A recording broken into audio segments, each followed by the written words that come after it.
Hello and welcome to my Siege of Orgrimmar raid guide. My name is Aliena, and in this video I'll show you all you need to know about Malkorok, the 9th boss in this new raid instance.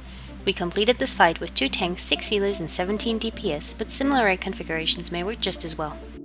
Malkorok is a 2-phase encounter with an emphasis on raid coordination and execution. In Phase 1, the raid is spread out evenly around the circular arena, with Malkorok in the middle. You will spend the majority of the encounter in Phase 1.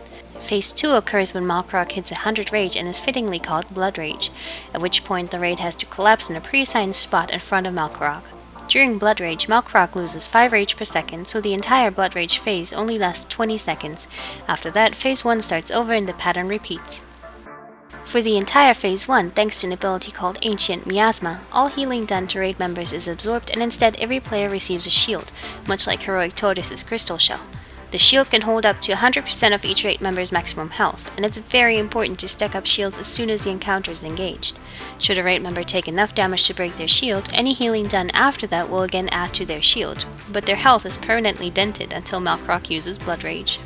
The shields make it hard to notice, but there is permanent AoE damage going on throughout the encounter, so healing must be consistent to keep the shields topped off at all times. The tank swap mechanic in this fight is called Fatal Strike. He periodically uses this on his current threat target, and it increases all damage taken by 10% for 30 seconds. This effect stacks, and tanks should taunt off of each other whenever the debuff runs out or when damage becomes threatening. There are several reasons your raid should be spread out in Phase 1. For one, Malkorok will randomly use Seismic Slam. This targets 3 random players, though presumably less in the 10-man version, inflicts massive damage and knocks them and anyone within 5 yards of them into the air. The less people get hit by this, the better, so you want to stay 5 yards away from other players. Melee players do not seem to get targeted by this. More importantly, Malkorok periodically summons 7 Void Zones, or 3 in the 10-man version, around the room. After a few seconds, the Void Zones will implode. If there is no player in a Void Zone at the point of implosion, it will inflict 500k rate-wide damage. If someone is in the Void Zone, the implosion will only hit them. It's incredibly important to move into these Void Zones. While one rate-wide implosion can be survived, it'll still inflict heavy damage and break shields. 2 or more implosions practically mean a raid wipe.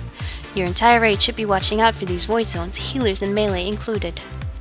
Besides that, about every 20 seconds, Malkorok uses an ability called Arcing Smash. This is used in the direction of a random player and is clearly shown by a huge conal animation on the ground.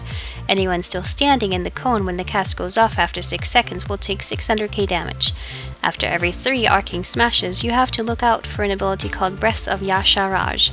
When this happens, Malkorok will explode the areas of the last 3 Arcing Smashes, inflicting fatal damage to anyone in it. To avoid this, every raid member has to get to a safe zone as the breath happens. Since it's somewhat easy to forget where exactly the smashes were located, especially for ranged raid members, we had good success with the following method. Since the tanks have to drag the boss around every time they're in the area of effect of a smash, it was easiest for them to keep track of the safe zones.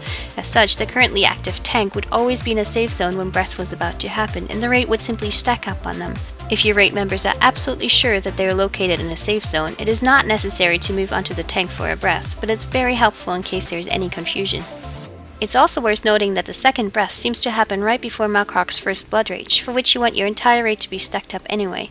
Blood Rage will remove the miasma that inhibits healing in Phase 1, so every raid member can be healed back up to full. This is incredibly necessary because during Blood Rage, every single one of Malkorok's melee swing will inflict 5 million damage, or 2 million in the 10-man version, split among all players in front of him.